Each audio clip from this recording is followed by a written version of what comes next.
24 hours. One single day. That's all London has left. In 24 hours, everything changes.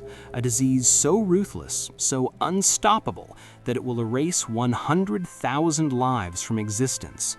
1 in every 4 people you see walking these streets right now will be dead within a year. But look at them. Look at how alive they are. That mother holding her child's hand, she'll bury that child in a mass grave.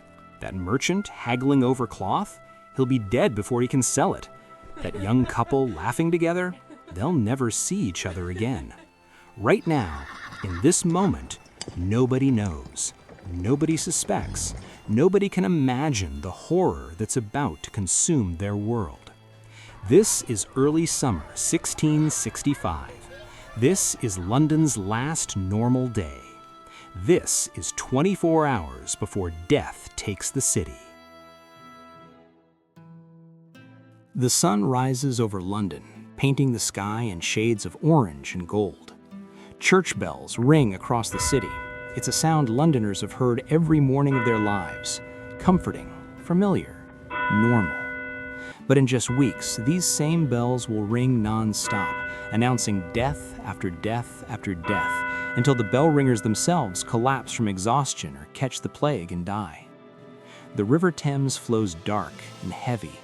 Barges packed with grain, cloth, and supplies drift toward the docks. Workers are already hauling cargo, their backs bent, their hands calloused, their futures measured in hours they don't know they've lost. The streets come alive. Nearly 500,000 people live crammed into this ancient city. The houses are so close together, the upper floors almost touch across the narrow streets. You can look out your window and shake hands with your neighbor across the way. It's crowded, suffocating, dangerous, and nobody cares, because this is home. This is London, the greatest city in the world. But walk through these streets and really look. Waste runs openly through the gutters. The smell is overwhelming. Human filth, rotting garbage, dead animals left to decay. Rats are everywhere, scurrying along walls, darting between houses, fat, diseased creatures that live off London's trash. People step over them without thinking. They're just part of life here. What they don't see are the fleas, tiny parasites riding on those rats, carrying death in their guts. Invisible killers waiting for warm bodies to bite.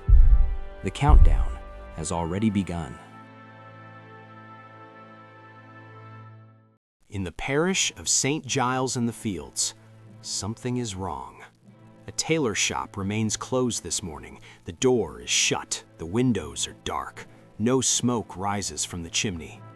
Neighbors notice, but don't panic. Maybe he's sick. Maybe he's traveling. Maybe he overslept. They don't know the truth. Inside that silent shop, 2 bodies lie cold and still. The tailor and his apprentice, dead.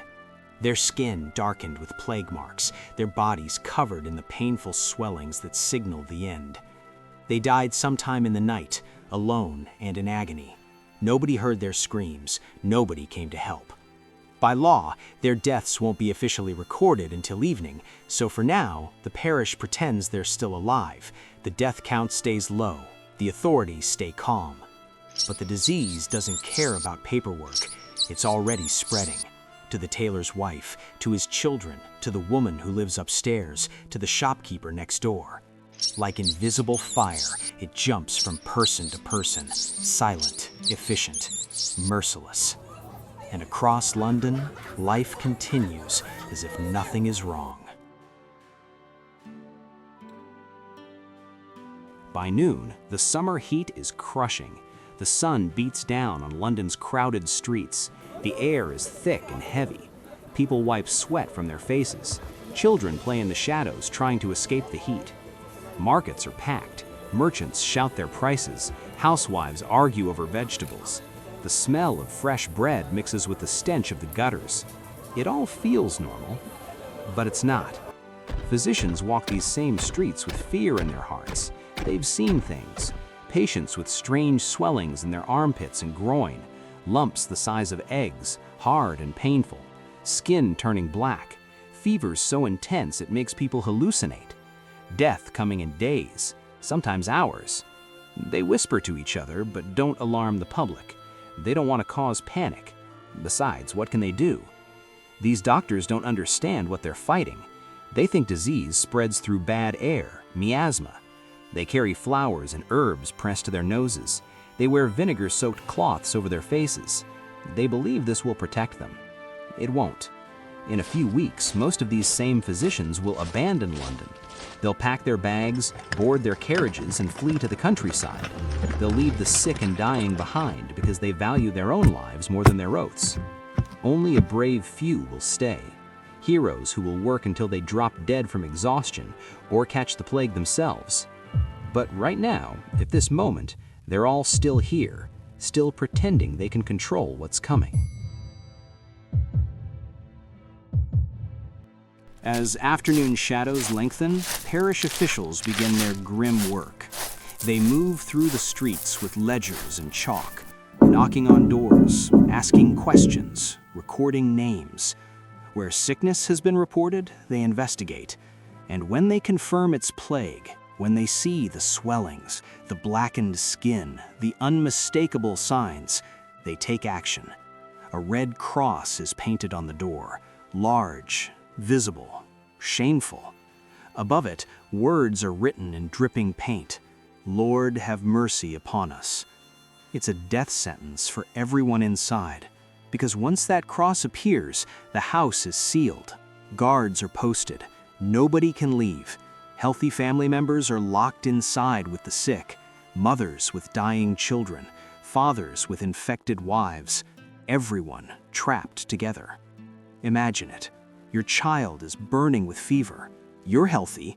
You could run. You could save yourself. But the door is locked from the outside. Guards stand watch. If you try to escape, they'll drag you back, or worse. So you stay. You watch your family die one by one. You know you're next, and there's absolutely nothing you can do. Today, only a handful of doors carry the Red Cross. By next week, entire streets will be marked. By next month, whole neighborhoods will be sealed. As the sun sets, officials prepare the bills of mortality. These are weekly reports listing how many people died and why. They're posted publicly so everyone can see the state of the city's health. Tonight's numbers will show plague deaths are low, just a few cases, nothing to worry about. But these numbers are lies. Not intentional lies, not exactly, but lies nonetheless. Because many plague deaths aren't being recorded as plague. Families hide their sick to avoid having their houses sealed. They bribe officials to write fever instead of plague on the death certificate. They dump bodies in the river rather than report them. And some deaths are listed as spotted sickness or sudden death, vague terms that hide the truth. The city looks at these low numbers and feels relieved. See, everything is fine. The plague is contained. It's not. The disease is spreading faster than the bureaucrats can count, faster than the authorities can respond. By the time they realize how bad it is, it will be far too late. As darkness falls over London, something is happening. Quietly, secretly. Carriages roll through the city gates. They're packed with wealthy families, their servants, their valuables.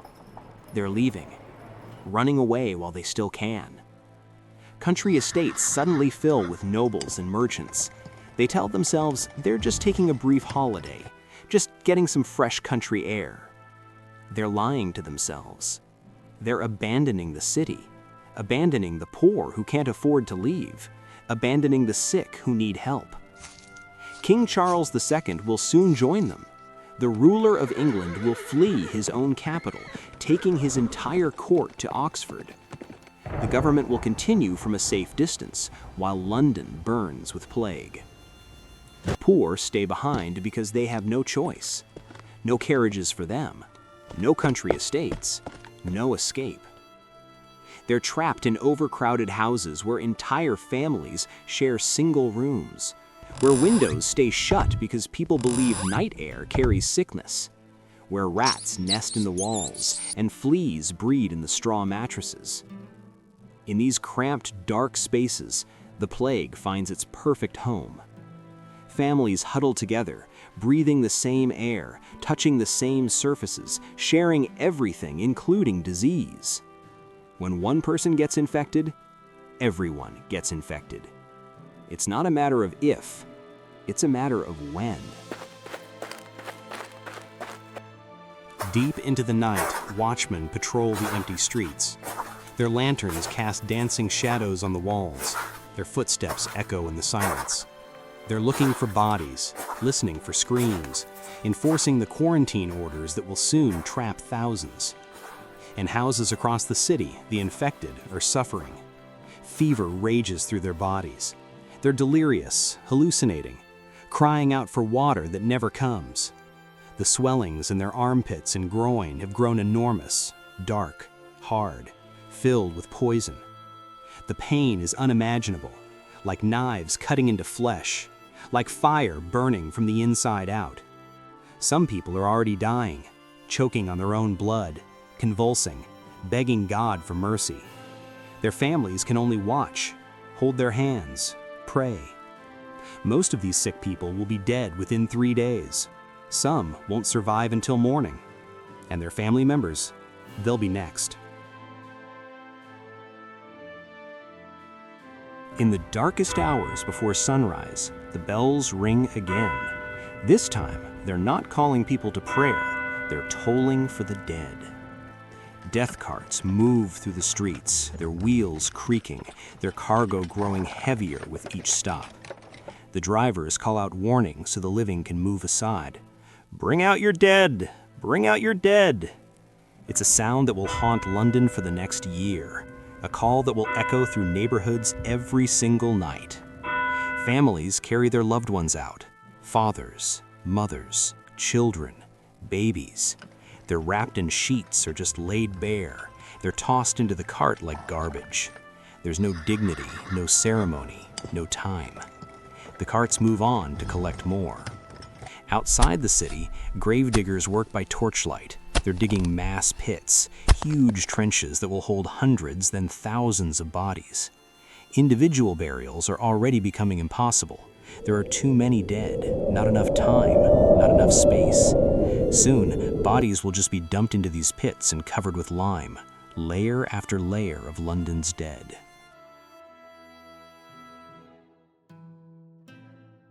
The sun rises again. Smoke lifts from chimneys across the city. Roosters crow. Market sellers set up their stalls. Another day begins. But this isn't just another day. This is the last normal morning London will know for a very long time. Because right now, in this moment, the Great Plague has already arrived. It's in the air, in the streets, in people's homes.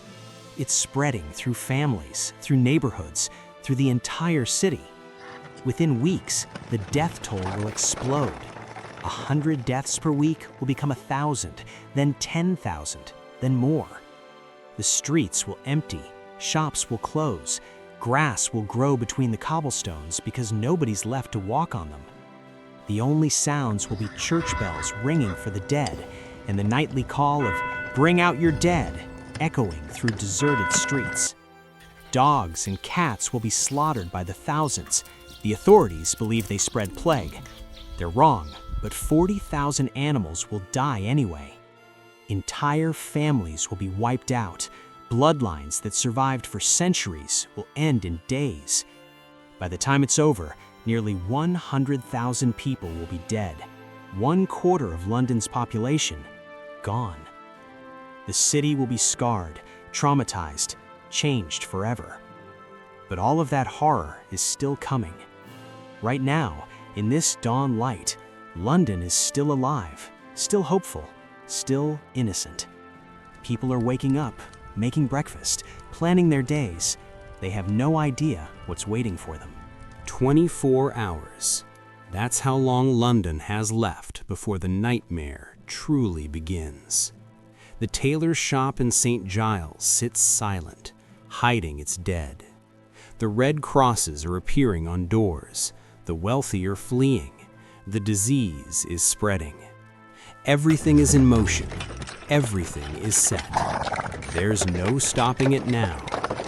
The Great Plague has come to London, and it will show absolutely no mercy. If this story gave you chills, hit that like button, subscribe, and turn on notifications because next week we're covering the 24 hours before the Great Chicago Fire, the blaze that turned an entire city to ash. You won't want to miss it. This is 24 Hours Before History, where we stand at the edge of catastrophe and watch the world change forever.